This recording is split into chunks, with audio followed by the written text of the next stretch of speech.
بسم الله الرحمن الرحیم. پښتو علم چینل سره زستاسو خدمت کې حاضرم. ناظرین، مونږ په متلو خبرې کوو چې کوم مونږ ته مشرانو پریښي دي.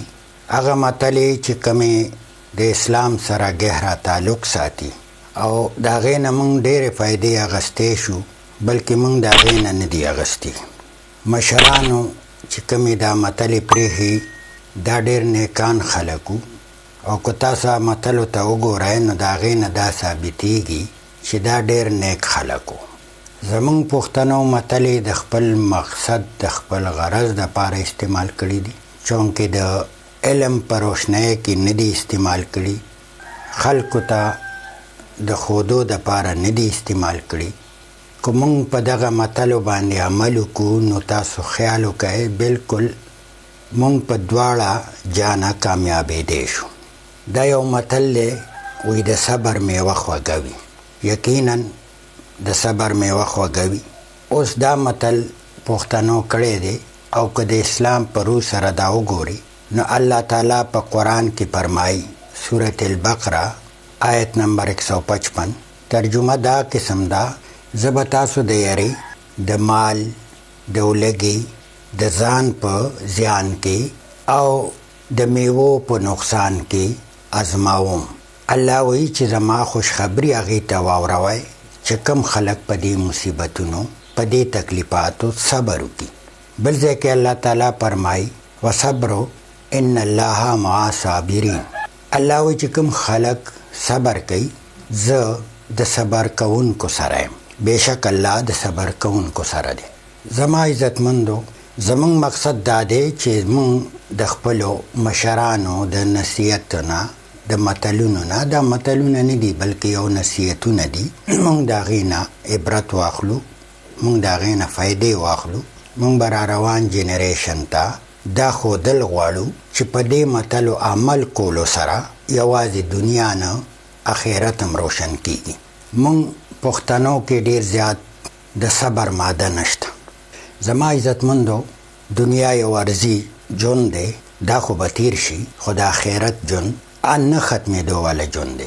نو زیاتر به مونږ هغه ژوند ته ترجیح ورکوو او په هغې به د عمل کولو کوشش کوو. نو دا متلې هسې پرتې دي، عمل پې نشته. رسول الله وسلم فرمایي، د بخاري شریف حدیث دی، 1302 نمبر حدیث دی. انس رضی الله تعالی عنہ فرمایي چې رسول الله وسلم فرمایلی دي چې تاسو په صبر په وخت کې کم چې فرست ټایم تاسو ته کم تکلیف ملاویږي هغې باندې صبر وکړئ. دا صبرناک دی.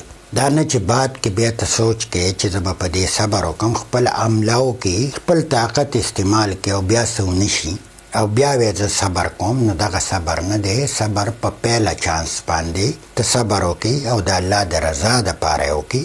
دغه انسان صبر کوونکی دی او دا جنتیان دي. نو زما عزتمندو، زمونږ مشرانو ډېرې ښکلې خبرې مونږ ته پرېښي دي. په دې متلو باندې مونږ په دې باندې عمل وکړو، انشاءالله زمونږ پښتون به کامیاب شي. زمونږ په پښتنو کې ډېر زیات کمی دی. الله تعالی دې دغه کمی زمونږ نه لرې کړي. تاسو وګورئ بل ځای کې یو متل دی، وایي نیت صفا منزل اسان. ګوره، نیت صفا منزل اسان. انما الاعمال بالنیت. عملونو دارومدار په نیت باندې دی. تاسو وګورئ دا یو متل دی، بلکل د اسلام سره ګهرا تعلق ساتي. الله تعالی وایي چې ستاسو په زړونو زه قادر یم، ستاسو زړونو نه خبر یم. که تاسو په خوله ډېر څه وایئ خو ستاسو زړه کې چې څه د هغې نه الله وایي زه خبر یم. نیت صفا منزل اسان. د دې مقصد دا دی چې ته په زړه کې څه ساتي په خولې باندې پکار دي. ښه نیت ساتئ، د الله د رضا ساتئ، دا زمونږ کامیابي ده. نو یاد ساتئ چې تاسو کوم کار کوئ نیت صفا ساتئ. که یو غریب وي، که ګاونډ وي، که یو مسکین وي، یو عام مسلمان وي او تاسو هغه سره څه مدد کول غواړئ نو تاسو د الله د رضا دپاره کوئ. مونږ له پکار دي د الله پاک او د خوږ نبي رسول الله صلی الله علیه و آله وسلم په حدیثو په حکمونو عمل وکړو او د خپلو مشرانو په دې متلو نصیحتونو باندې عمل وکړو. انشاءالله زمونږ پښتون به کامیاب شي. مونږ له پکار دي چې مونږ پر زړه کې څه خبرې چې هغه زمونږ په خولې باندې وي او مونږ خپلو غریبو، خپلو ګاونډ او خپل د رشته داران عام مسلمان سره د الله د رضا دپاره او د هغې مدد کوو. کوشش کوئ، صبر کوئ، په نسه خبره جګړې مه کوئ، یو بل سره ورولي کوئ، رشته داري قایم ساتئ. الله پاک په دې ډېر خوشحالیږي. انشاءالله نیکسټ به مونږ په یو نوي متلو سره راځو. اجازت غواړم. د الله په امان.